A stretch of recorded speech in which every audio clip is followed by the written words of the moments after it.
Welcome to the Couch Scouts podcast. We provide league-winning analysis, advice, and tools to help you dominate your league and build a dynasty.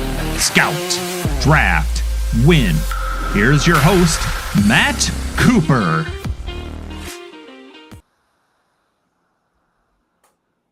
Hello, and welcome to the Couch Scouts podcast, episode 73. I am not your host, Matt Cooper. As you can tell, I'm the far less attractive one, Matt Jackson. With me, as always, though, even though we don't have Cooper, is my co-host, Matthew Rupert. How you doing this week, my man? I am doing great. How was your week, Ben? It was a great weekend. Got to go celebrate one of my good friends' weddings and see some old friends. And the new suit I bought because I've gotten a lot fatter fit great. It was wonderful. So yeah, had a lot of fun this weekend. Didn't get a lot of sleep.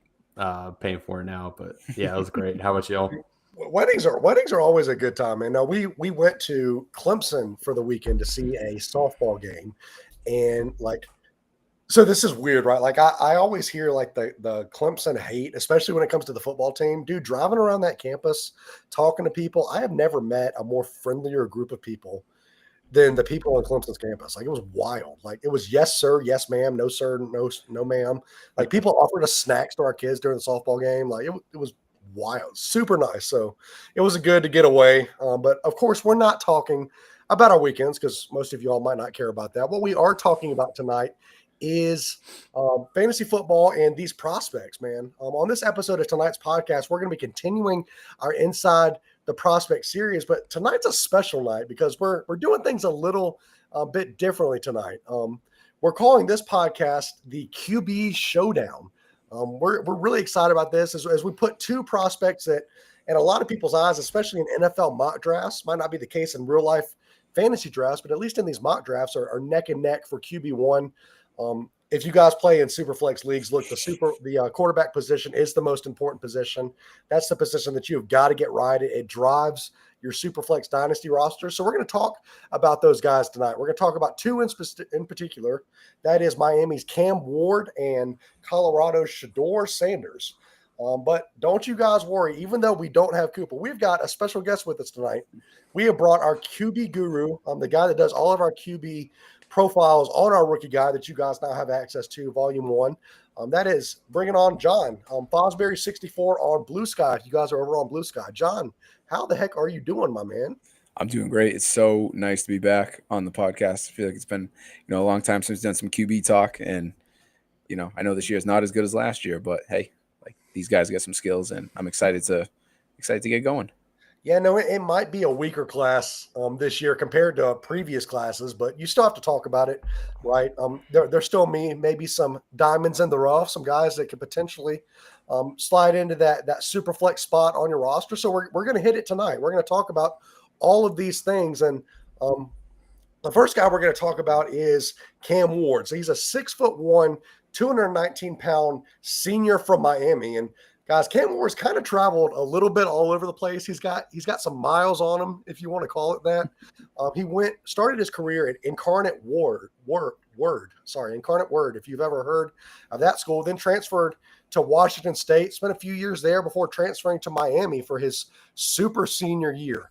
Stats-wise, he's put up some pretty good seasons, especially this last season where he was I believe runner-up in the Heisman, put up over 4,300 yards passing, 39 touchdowns, 7 interceptions. His best season was at Incarnate Word, where he put up close to 5,000 yards, 47 touchdowns, 10 interceptions. So stats-wise, it looks like there's something to talk about here. But, of course, like we always do, we have to dive into the film. And since this is our first QB show, I figured I'd talk about what our process is when we do dive into QB film, because it's a little different, right, than running back or a wide receiver or tight end. The guys that we've talked about recently. So what is it that we're looking for? What are we talking about? So the first area that we're always looking for, especially at the QB position, is processing. How do you process the football field? In that, how are you going through your progressions? What does your ball security look like? Do you take care of the ball? How do you look when you're running off script? Can you recognize coverages? All sort of run together in the processing. You got some next position where next thing that we look at is arm talent. So with that, we look at anticipation. How are you with timing throws? Do you throw the ball on target? How are you at alternating arm angles? Can you throw the deep ball? Can you hit the sideline throw? How are you with your arm power? Next thing we look at, mechanics, of course. So how are you do with the release? How does your lower half look? How can you throw off platform? Pocket presence. How are you going through your navigation? Are you keeping your eyes downfield? Can you identify the rush? Can you survive in the pocket? And then lastly, guys, because it is a fantasy football league, we like to see mobility. So can you escape the pocket? Are you explosive? Are you elusive in the open field? Can you convert on those short yardages? I know that's a lot to talk about, but it's all important, right? It all transitions to next level NFL success and fantasy football success. So that's what we're going to dive into. Before we do that, John, do you have anything you want to add to that? No, I think that's all great. Like, some things, when you're looking at your QBs yourself, like you can weight some things, differently for fantasy than you do for like film grade. So like maybe sometimes the film grade we give may not be exactly who like, you want to take in your fantasy draft. Like I know, like, for example, like with the later guys in this draft, I have Ewers and Milrow like almost identically graded, but like in the draft, you want to take Milrow because like he's got that elite rushing upside. So just something to consider while you're like evaluating your prospects on your own too. Yeah, for sure. Well, we're going to dive into Cam Ward as we just teased it. And as I just said, the first thing that we talk about is processing, right? So progressions, ball security, all script. Can you recognize coverages, that sort of thing? And I'll throw it to you, Foz. How does Cam Ward look when it comes to his processing? So it was a pretty mixed bag from Ward. I think there are times where he was leaving receivers like running open where he really should have been delivering the ball like on time. But other times, like he shows flashes. Like he has this one play I really loved last year at Washington State where he reads like a short side coverage on the short side of the field, like manipulates the safety, holds him, and then whips the ball back, to the other side of the field to the dig over the middle. And that's just stuff you see all the time with him, where he can go from sideline to sideline and read the full field, which I think is really, a testament to, his length of time playing the quarterback position where he's comfortable reading the coverages and doing that, even though he still, does miss things at times where, their receivers open and he doesn't hit them. And, he's trying to buy time, make the big play. And, sometimes you just got to take what's there. And I think that's another step that Ward needs to take at the next level. But overall, like I had him graded pretty well in that area, just because the times where he can do it, it's really, really impressive. And I think it's just a consistency thing. Yeah, for sure. Rupert, did you see the same thing or did you see anything differently? Yeah, right on line there. Like the flashes that you see is phenomenal from him. Like, whoa, like he like threw the guy open over the middle, got her around a linebacker's ear. Just like Foz says, like you didn't see it consistently enough, but it was good enough to where I feel comfortable with how he goes through his progressions and uses his anticipation and timing. I gave him a 6 for progressions and 8 for anticipation and timing. I felt like when he had a good feel of what the defense was doing, he was throwing with good anticipation. Yeah, for sure. I gave him a 6.5 for progression, 7.5 for anticipation and timing. I felt like the reason he didn't do better for progressions is I felt like he would sometimes lock in on a receiver. Like before the ball was snapped, he's like, this is who I'm going to throw the ball to. Maybe that was recognizing what the coverage, what the safeties were doing up top. So he's like, hey, this guy's going to have the mismatch. But I felt like often he didn't go through his progressions. But when he threw the ball, like, and we're going to get to this, it looked good, right? He threw receivers open. He wasn't often throwing the ball behind people. He was anticipating the routes the receivers were running, anticipating their speeds really well. So, I mean, this was definitely a passable area for me, for sure. Next thing that we always go to, as I just said, was arm talent. And there's a lot that's wrapped up in arm talent, right? So that's anticipation, timing. Are you throwing the ball on target? Can you throw with alternating arm angles? Can you throw the deep ball? What's your arm power look like? So there's a lot that goes into that. And Rupert, why don't you start us off with how his arm talent is? First and foremost, like he has a really strong arm, in my opinion, and he can throw like all those awkward positions. He kind of like showcases this when he gets into his kind of creative mode, where he's just kind of like running around and he'll throw a sidearm ball down the line. I thought his accuracy was pretty good. I gave him a 7 there. I like his deep ball. I gave him 8 there, actually. I thought his mechanics were okay and gave him a 7. I feel like he would sometimes play around too much with, the sidearm throws and not keeping like a standard mechanic when you don't need to have that kind of sidearm or awkward arm angle throw. Yeah, so overall, I really like his arm talent. I think it's good enough to be in the above average in the NFL. I completely agree. Literally the alternating arm angles, the sidearm throws, that's all over his tape when you watch it. And man, Foz and I were talking about it before the show aired, but like he has a cannon for an arm, right? Like he can push the ball downfield. He throws with zip. You always hear, if you talk to any quarterback coach, they talk about the level throws. Like, how are you throwing on each level? How does the ball look in the air? Are you throwing it on a rope? Or are you throwing it on a line? Or does it hang in the air a little bit? I thought he does a really good job, especially on deep balls, on throwing on a rope, right? He can throw the sideline throws. He can really make what I call NFL throws, right? Like opposite hash, back corner of the end zone, the back shoulder throws. Any throw that you want an NFL quarterback to make, I thought he could do this pretty well. So definitely something that I'm not worried about. He's got the arm talent, I think, to succeed. Foz, did you see the same thing, or are we completely off bases here? No, I mean, I love the arm talent, like the arm power, especially. Like he's never going to leave a ball short. Like you can hit all those deep passes, like, in the bucket, like on the sideline, wide side of the field in college where you get all that space. So it's never a question of like, is the ball going to get there? It's always going to get there. And even the shortstop, it's fast. In his mechanics, despite being like below average, like he doesn't need them. Like, as you guys brought up with like the creativity is so good where he doesn't need to have his feet set. It doesn't need to be square or anything like that. He can rip that ball from no matter whatever arm angle or feet, whatever they're doing, like he can do that. The thing where I was like really kind of disappointed was he was erratic at times, in my opinion, where the ball would be like all over the place, high and wide, or like, not like underthrown, but like, low and hard, So I think he's got some like work to do, like with making a little more subtle or a little more touch on his throws. Like it's almost kind of like, kind of like Justin Herbert in a way where he can kind of frozen rope that deep middle, but it's like, there's not a lot of loft and like, he's got to have a little better touch. But overall, like it's a big strength, It's just like figuring out how to have that more touch, and that will take him to the next level. So that's where like my biggest ding was on him, was like the ball's all over the place at times. What I did notice, and I guess this is kind of what you're talking to, because he was so into trying to make a play, like because he works so well off script, because he's so creative. I thought, we grade in our grade book on like how well do you protect the ball, right? Do you put the ball into danger, or do you protect the ball? And I gave him a 6 for ball security because of some of that stuff you're talking about, right? Where like I felt like when he was getting off script, because he was trying to make a play, he would put a ball in a position that like you would argue he probably shouldn't put the ball in that kind of position. A lot of times it worked out for him as receivers called it, but like there were often some times where a safety slid over and it led to an interception. And those are throws that like, those are easy to clean up, right? Like you can just, hey, don't worry about making this big play. Like take the check down, take the easy stuff, and work your way downfield. But that was something that I definitely noticed. I was like, you got to stop putting the ball in these dangerous positions.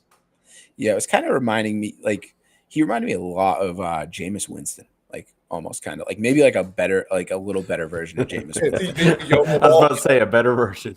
Yeah. I can kind of see that he trusts himself a little too much at times. Yeah. Well, moving on, the next thing we talk about is pocket presence. So we kind of got to this a little bit when we were talking about some of this stuff. So what does he look like in the pocket? How does his mechanics look?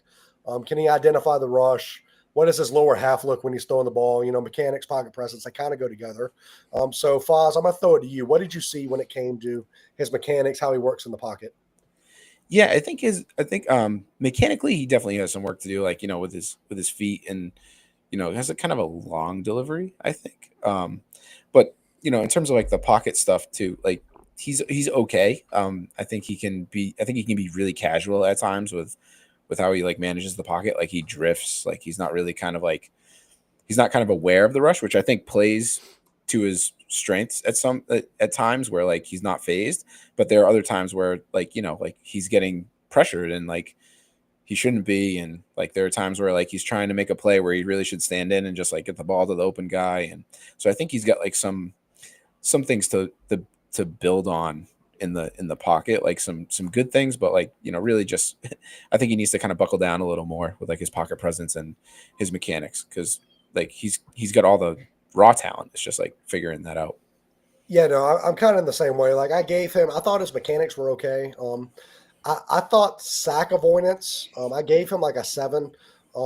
I felt like there were some times where he would occasionally get in trouble with his sack avoidance, right? Where like the rushers would come in, he would try to get a little too creative, and this all goes back to creativity, right? Where he's like, I'm going to make a play, I'm going to be Superman, and that led to some negative plays occasionally. Again, this is not something that I'm worried about, but I think he can clean up, as you were saying, some of the stuff in the pocket, get the ball out faster, live to see the next play. I thought his mechanics were good. I thought he threw the ball. I honestly thought he threw the ball super fast. Like I thought and you can't see this if you're listening to the podcast, but like from here to here, like he threw the ball really well, right? Like from his chest to getting the ball, getting his hand over his head. Like I thought that was a quicker release than I was maybe expecting. So like I said, passable grades for me. Rupert, what did you see in this area? Yeah, Ryan will walk step with y'all. I feel like he could do a better job like sitting in the pocket, doing those subtle maneuvers that Brady was so good at, and just staying in the pocket, keeping his eyes downfield instead of, well, the pocket's breaking down, I'm immediately going to hero ball. The good news is like he would be able to shed sacks and things like that and create big plays that are just all over his highlight reel. So I would love to see that cleaned up, but like y'all said, he has a passable grade there for me because he is able to like create big plays. Yeah, for sure. Moving on, the last thing that we're going to talk about tonight is his mobility. So how is he with escapability, explosiveness, elusiveness, that sort of thing? And when I was watching this, I thought his mobility was great. Like his ability to create on his own, to extend the pocket. I thought he did this really well. Where I was left a little disappointed was like his elusiveness in open field, right? I felt like down the field, like after he got out the pocket, past the line of scrimmage, like he wasn't really doing much with it. Like he's a guy that can maybe get you 20, 30 rushing yards a game. He's not going to get you like 100 and 150. Like that's not his game when I was watching him. I'm going to start with you, Rupert. Did you see the same thing or am I off base here? No, Ryan walks up there. He's more big than he is fast and elusive. Yeah, he's just a solid guy. He's not a Lamar type that, can juke everybody out of their shoes. To me, he's more of I'm going to break more tackles than I am a Luda guy. And probably at the next level, he's not going to break a ton of tackles, but I think he has really good kind of burst and running ability to take advantage of, a lane that may open up and when they're playing man coverage and things like that. So I do really like his rushing upside. Yeah, John, what did you see here? Yeah, I like it as like a chunk here and there type of thing. Like kind of like you were saying, like I think what's impressed about, he kind of knew when to take off, like and take what was in front of him, and then he's not going to get you more than that. He's going to get you what's in front of him, right? And that totally comes from how good he is at extending plays in the pocket and getting outside the tackles and putting the defense in a bind out there. Kind of like how, like, he's not Patrick Mahomes, obviously, but it's kind of like how the same, like a similar vein where like Mahomes isn't going to get you like 70, 80 yards rushing a game either, but like he's going to pick his spots. And when he picks the spot, he's going to get, chunks of 8, chunks of 10, chunks of, 7 at a time. And that, 4 or 5 times in a game, that adds up. And I think that's where you'll see like kind of like a steady floor with Ward at times with that. Yeah, for sure. So overall, when we look at our grades for Cam Ward, I think we can all pretty much agree that there's something there, right? There's something definitely to like about Cam Ward. Putting all of our grades together, he composites out at a 75.57, which according to our grading scale would put him right there, just barely in the line of fantasy starter. So I'm gonna throw it to you first, Rupert. Where do you feel? Because this is the big question, right? Because there's so much talent at the top of rookie drafts. I feel like a lot of these QBs and mocks are slipping. Where do you feel comfortable? Like, yes, they're right here. I'm going to take a shot at Cam Ward. I could see at like 103. To me, he's not a slam dunk. So he's not a for sure 101, even if he goes first overall in the draft. And even if he goes first overall, like that may be a detriment. Tennessee's not really known for developing quarterbacks. So if he goes to, the perfect landing spot, then I can see a quarterback needy team taking him 101 in Superflex. But for me, I'm going to take a slam dunk pick over Cam Ward. So at 103, you're looking probably at like Cam Ward or like Tet McMillan, right? Assuming that consensus right now is Genty and then Hampton at the 2, right? So, Foz, I'm going to throw it to you. You're on the clock, and you're picking between Tet McMillan and Cam Ward. Who are you picking there? I mean, it's more about Tech McMillan for me than Ward. I think McMillan's like the next like AJ Brown, like Mike Evans. So like it's more about him. That's for a different podcast though. But yeah, like I probably have Ward more like towards like the middle or the end of the first round, even in Superflex, just because like, like he's like very raw and talented, and like the landing spot we know is not going to be ideal. Like, he's going to get drafted to start. And so like in Superflex, like you have to value that. And so like if you need one, sure, like 103, 104, like, if you're a team that, say you have like, Derek Carr and like Bryce Young, and those are your only 2 starting QBs, yeah, you probably do have to take Ward at 103. So those that's a scenario where I'd probably do it. For sure. No, I'm kind of in the same boat, like middle 105, 106. If maybe I don't need a quarterback, just because Superflex, yeah, quarterbacks are valuable. They're going to hold value. If you need a quarterback, I don't think I'm taking him before 104, honestly, for being honest, just because of the talent on the board. But we're going to take a quick break, and we're going to talk about what we got going on over the Couch Scouts community. So if you missed our announcement a couple weeks ago, we have released version 1 of our rookie guide. We put together a lot of prospects, and we were like, hey, we got to get this out to people because we know the rookie drafts are starting. It's got currently close to 30, 37, 38 prospects in the guide. You can head over to CouchScouts.com. And right now, if you head over there and pay that annual subscription, you get the discount for the year that you already get for the annual. And we're running a promo right now for 40% off of the year. If you sign up right now using code RGV1, that is Rookie Guide version 1, RGV1 for that. We'd love to have you join the Couch Scouts community. We're just a group of guys that enjoy talking football. We enjoy breaking down these rookies. And Fodge, you can maybe speak to this. I think we got a nice little community over there. That Discord that is free, by the way, is always popping, especially this time of year. I never open up my Discord and there not be a ton of messages. So we got a Discord. We got a free bonus podcast that we're going to be recording right after this. So lots of contact. So head over right now, www.couchscouts.com, and sign up now. Become a member. We'd love to have you. But who are we talking about on the bonus podcast tonight? The bonus podcast, we are talking about one Jackson Dart out of Ole Miss. And I'm going to tell you guys right now, if there's a podcast you need to hear, it is about Jackson Dart. So if you've been hesitant, well, I don't know if the value's really there. I promise the value's there in our talk with Jackson Dart tonight. So head over there and join that today. Well, moving on, we're going to talk about a guy that I'm going to go ahead and bury the lead a little bit, guys. I know that our listeners want to know about what's going on with Shedeur Sanders. So I'm going to bury the lead and just say we couldn't have found a guy that is more different than Cam Ward to compare on this bonus podcast.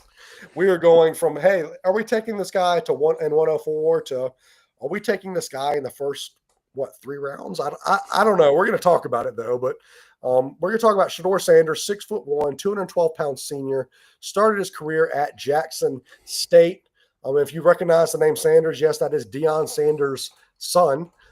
So he's got some pedigree there, quarterback. They all had that mass exodus to Colorado a few years ago, if you remember that. And he's put up a pretty respectable season, especially this last year at Colorado. Was a Heisman finalist, I believe, or was he not? I don't I don't think so. I don't think he was actually. Remember? Yeah. Scratch that. Anyway, but regardless, he put up 4,134 yards, 37 touchdowns, 10 interceptions. So let's dig into Shedeur Sanders. And the first thing we're going to talk about is his processing. So progression, ball security, off script plays. We'll start with you, Rupert. What did you see when it came to Shedeur Sanders processing? I thought he was just okay in this area. And to be frank, he was a hard study. And I think a big reason was the offensive system is hard to study and try and translate to the next level.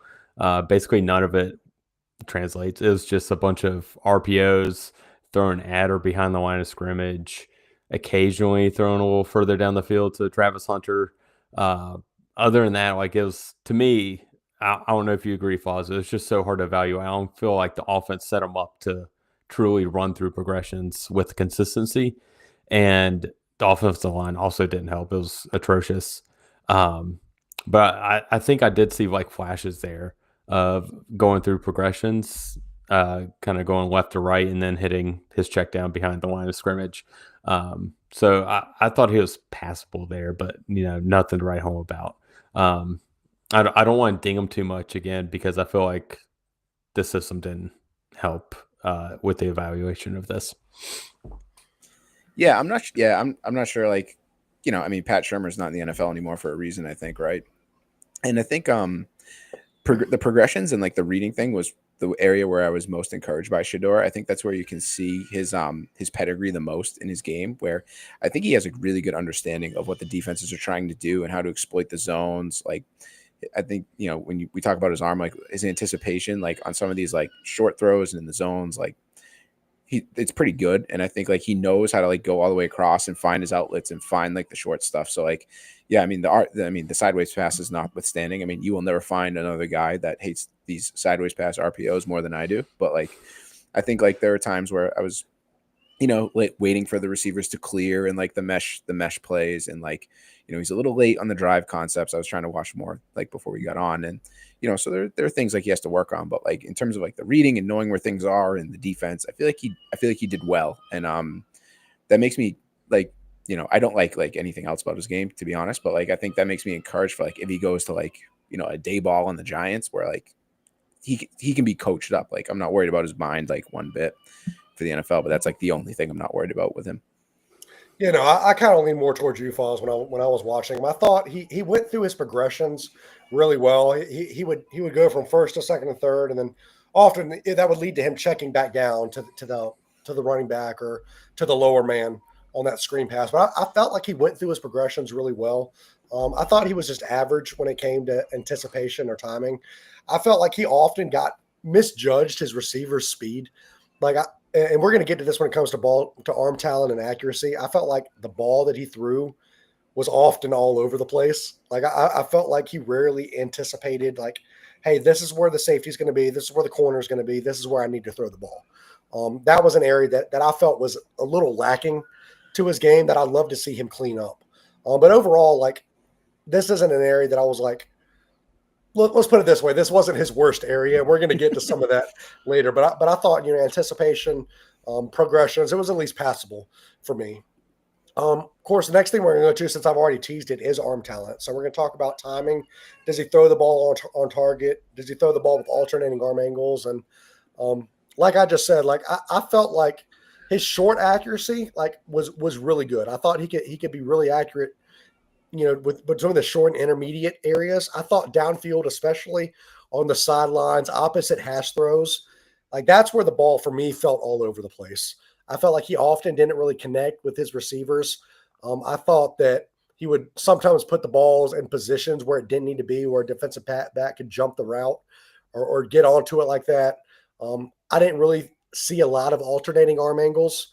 So I'm going to go to you, Foz. What did you see the same thing? Did you see something different? No, mostly the same stuff. I mean, I was like the short stuff was really encouraging. I mean, Colorado, like ton of stick routes, like all these like, run 5 yards, hook up, and Shedeur can throw those. Like he can throw those. The deep ball stuff, yeah, like not part of his game. I mean, he can hit it every now and then. But most of the time it was like, short and, that's really it. Like his arm power is not really there. It's not like NFL like talent, like arm strength at all. And yeah, like when it was asked to like be deep, it was all over the place. Like there were some times where you can get it in the bucket, like in these deep like holes on the sidelines. But a lot of the time, no. And that was not very encouraging. As encouraged as I was by like being able to read the defense, like getting it there, whole different story. Yeah. Rupert, are you in lockstep here?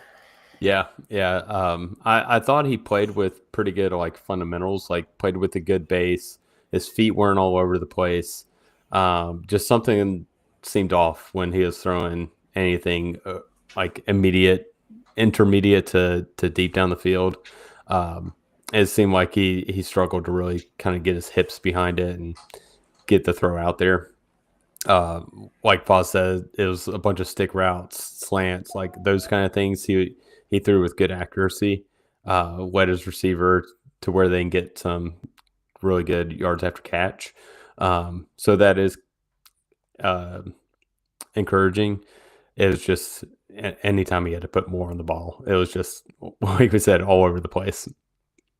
Yeah, and you kind of let us in perfectly. So I kind of want to jump into this, but you were talking about his mechanics, right? Or like you thought he had a good lower half, his feet were okay. I honestly saw it the opposite. I thought his mechanics, personally, for me, were all over the place. His drop back drove me absolutely insane. Like he didn't drop back the way normal quarterbacks do. He it almost was like he was skipping backfield. Like I don't know what he was doing. It looked so bad, and I felt like he never like really centered his throws and like got a clean level base the way I thought he should. So that was what I saw when his mechanics. Foz, why don't you go ahead and break the tie for us? What did you see when it came to his mechanics? Yeah, I wasn't really encouraged by his feet either, and I think that's how he gets in trouble when he takes so many sacks. Like he's just not ready to go once the rush gets there.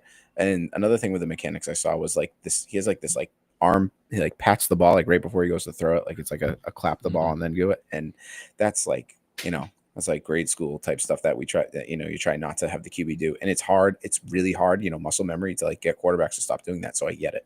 But like it leads to some of these throws that we talked about, like maybe not being on time or getting out to where it needs to go. Like that's part of that. So the mechanics matter when it comes to Shador, I think. Yeah, for sure. I thought too. And this kind of goes into pocket presence. This was, I think, his worst area, right? Like sack avoidance, being able to identify the rushers. I thought for me, for Rupert, you mentioned it, for a team that threw a lot of RPOs, for a team that did a lot of short, like quick little outlets, he held on to the ball so long, like longer than he should hold on to the ball. And like he took stupid sacks. He took stupid pressures because he was just holding on to the ball, not IDing the rushers, not having good pocket presence at all. I'm gonna start with you, Rupert. Rupert. Did you see the same thing? I did. Yeah, he kind of seemed like a rookie NFL quarterback that's getting shell shocked by their terrible offensive line. That's what it looked like to me at Colorado. Like you said, taking sacks where I don't feel like he should have, and then other times where like he just has no chance back there because of the offensive line. And I think that like was getting to him. And yeah, like to me, he doesn't have that sack avoidance that a Cam Ward or another quarterback we're going to talk about later has. I he didn't like avoid like the subtle like rushes and stay in the play. It was like either he has to completely get out of there, or he's just going to end up taking the sack. For sure. What did you see in this area, Foz? Yeah, I mean, totally right. Totally right. Like I love that you said that he looks like a rookie QB in the NFL who like is shell shocked, but like you can't do that in the Big 12. Like that's just you can't be that quarterback in the Big 12 and then go to the NFL. But like that's exactly what he is. It's such a fatal flaw. Like it feels like a fatal flaw for him. He just cannot handle the rush, and half of the time it's completely on him. Like I know the Colorado offensive line gets a lot of stick, like and they deserve it like to a point, but like there's so many times where he's got to get the ball out. Like he's trying to make plays that like he can't, like he's just not that guy. Like he's not a guy that can break free and run around and create. Like that's not him. And I don't know if people are telling him to do that, but like that's not what he should be doing. He's much better like sitting in the pocket and getting rid of the ball, and that's what he needs to do. Like that's not like he can't do that. No, I'm right. It does feel like a fatal flaw because like if he goes to the next level, you're assuming that like, hey, if a team spends a first round pick on him, you don't have a quarterback, what situation is he going to first off? And I can argue he probably doesn't deserve to be a first round quarterback, but that's neither here nor there. What situation is he going to? Is he going to a bad offensive line? Like if I'm a defensive coordinator, I'm sending 5 or 6 every single time. And I'm making him make a throw and identify the rushers because he hasn't shown me that he has the ability to do that. 100% agree. So the last thing that we're going to talk about is mobility, explosiveness, escapability. Rupert, you said something that I want to talk about because like he yes, I feel like if the blitzers are coming in, he's like, okay, I've got to get out of here. But guys, when he gets out of there, like I personally felt like there was no mobility there. Like I didn't feel like he had the wheels, he had the juice to even pick up 5, 6, 7 yards. That's not his game. Like even when he runs around the edge, like he immediately gets tackled at the sideline before even getting yardage. From what I found, I'm gonna start with you, Foz. Am I wrong here?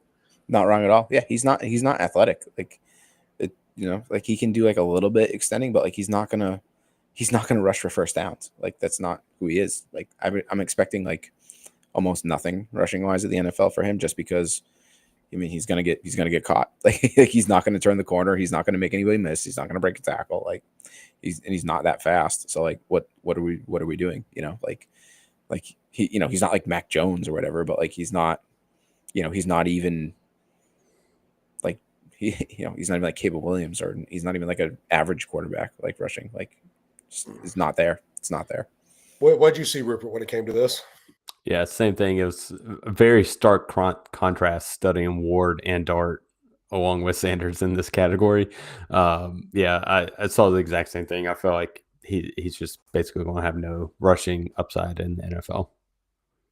So when you're looking at this, no rushing upside, that the fatal flaw that might be rush identifying, not accurate downfield, can't really throw the deep ball.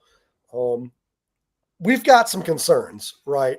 I said earlier that I'm not sure he's a first-round quarterback. Do we all feel comfortable saying that we don't think Shedeur Sanders is worthy of a first-round pick in the NFL draft, much less your rookie draft? I'll start with you, Foz. Oh yeah, I'm totally ignoring him in fantasy football drafts. Like, maybe if he's there at like the top of the third, like, and you need one, and he gets like he's a guy where you like he might get drafted like to start like in the NFL. Like people like been talking about it, and I don't know if it's just going to be like it's just like the media thing with like the Dion media apparatus like going overdrive to like talk him up. But like if he's drafted to start, like you have to consider him in your fantasy drafts just because that's what you do. Like if he goes to the Giants, like good Lord, like you have to. But like yeah, like I'm letting other people draft him just because I just don't think he's I mean, good. mock drafts I'm seeing right now, like Oakland is in contention, right? People mock him to Oakland a lot. Top 15. Like if he goes there, like there's a conversation where you're saying, okay, he's a first round top 15 quarterback. Do we consider him in rookie drafts? Rupert, are you taking the shot at him in first round, second round? I mean, how far are you letting him drop? Yeah, I'm probably just not going to even touch him. Like Foz says, like maybe consider him late. To me, like I'm not going to completely write him off as an NFL prospect. Like if he goes to the absolute perfect situation, like an offense like Miami, where you're throwing a bunch of stuff with anticipation, really good guys on the outside, and he has a really good offensive line, maybe he's successful. But the likelihood of him getting that kind of landing spot is very unlikely. So, I mean, honestly, like the Raiders would be a good spot for him to go, just due to he can sit behind Geno Smith and learn for a little while. But then, how long until he actually can potentially start? Yeah. So for me, he's pretty much off my board. Like I'm not even going to think about drafting him anywhere.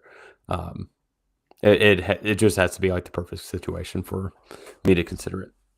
Yeah, so looking at our QB grade, right now, Shedeur Sanders is grading out for us at a 62.18. I told Foz I was joking around with him, and I saw his grade. I was like, surely he can't be that bad. Well, we all seem to think that that's kind of where he's at. I mean, he's in the range right now of an average backup, and I feel comfortable with that. Like, he's not somebody that I'm interested in. So in the episode of Battle of the QBs, QB Showdown, Cam Ward clears this category by far.